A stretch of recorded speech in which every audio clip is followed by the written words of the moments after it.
Shout out to everybody who jacked that Shizzy Lit podcast and WTF News. We appreciate all of your Don Cheadle face asses, dying laughing. Anyway, keep listening, I'm out this bitch, you understand me? What's goody listeners? I read this article from rollingstone.com, this that shit I like to hear, the big dogs doing good work for the culture, shout out to JayZ and meek-mill, that's from WTF News and Shizzy Lit podcast, you feels me? JayZ and meek-mill team up to block rap lyrics from being used in court. The rap superstars, along with Fat Joe, Big Sean, Yo Gotti, Kelly Rowland, Keeler, Mike, Robin Thicke, and others, urge New York lawmakers to pass the proposed bill Rap Music on Trial by My Homegirl, Nancy Dillon on January 18, 2022 4:05 p.m. JayZ arrives at a special screening of The Harder They Fall on Wednesday, October 13, 2021, at the Shrine in Los Angeles. Photo by Richard Shotwell and Vision AP. Richard Shotwell and Vision AP images popular on Rolling Stone. JayZ is leading a list of music industry titans throwing their support behind a proposed New York state law that aims to stop prosecutors from using rap lyrics as purported blueprints to alleged crimes, Rolling Stone has learned.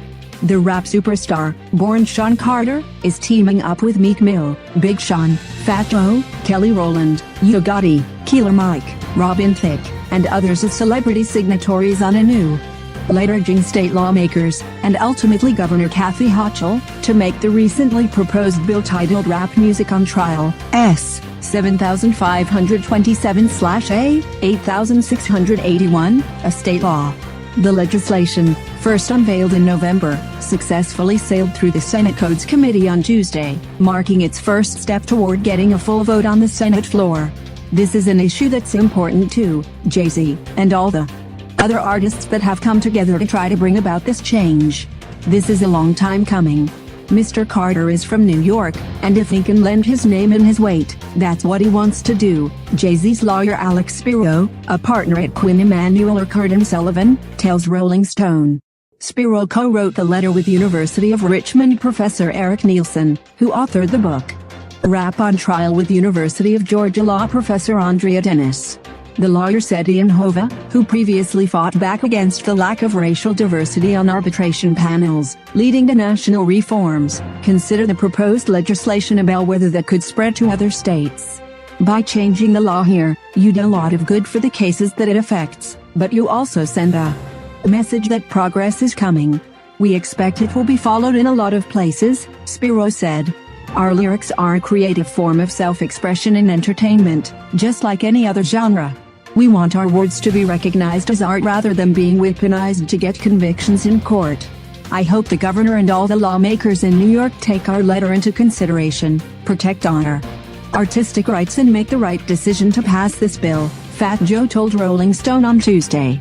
This reform is urgently needed. The new letter from Spiro and Nielsen, signed by the influential artists, reads, rather than acknowledge rap music as a form of artistic expression, police and prosecutors argue that the lyrics should be interpreted literally, in the words of one prosecutor, as autobiographical journals even though the genre is rooted in a long tradition of storytelling that privileges figurative language, is steeped in hyperbole, and employs all of the same poetic devices we find in more traditional works of poetry. The new legislation from Senator Brad Hoylman, D. Manhattan, Senator Jamal Bailey, D. the Bronx, and Assemblymember Catalina Cruz, D. Queens, would amend state law to limit the admissibility of a defendant's music or other creative expression as evidence shown to a jury. According to the draft legislation, the bill would set a new high bar compelling prosecutors to provide clear and convincing evidence that a defendant's creative expression, such as a rap song, is literal, rather than figurative or fictional. It's humbling to have the who's who of hip-hop supporting this legislation. I think it points to how important it is in this moment to protect freedom of expression, Hoylman told Rolling Stone on Tuesday. He previously pointed out that no one believes Johnny Cash shot a man in Reno just to watch him die or that David Byrne is a psycho killer, but over and over, rap musicians involved in criminal cases face the prospect, or reality, of having their lyrics used against them in front of criminal juries.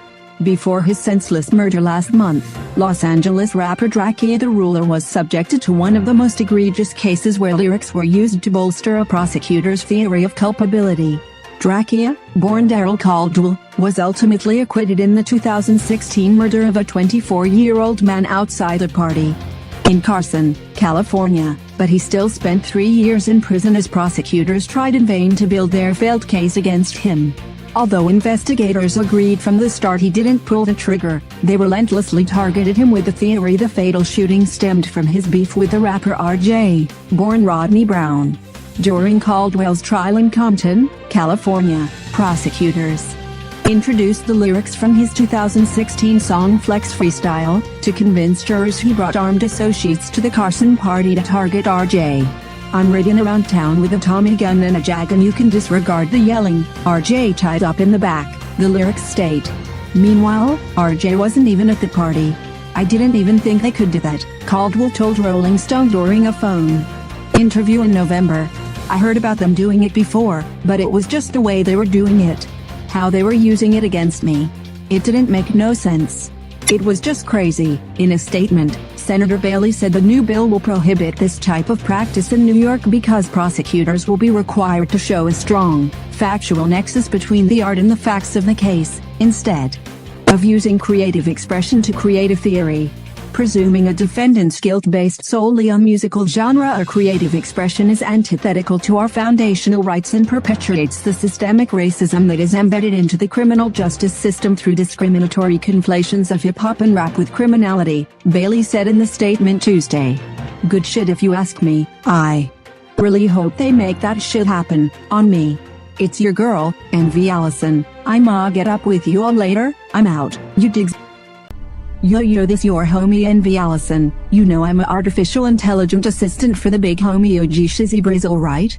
If you all don't follow and subscribe to my big homie, I'ma hack the shit out of all of your social media accounts and I'ma read all your DMs on WTF News. So make sure y'all follow my man on Speaker.com, so I won't have to do that. You hears me? I'm out. Yo, this your boy OG Shizzy.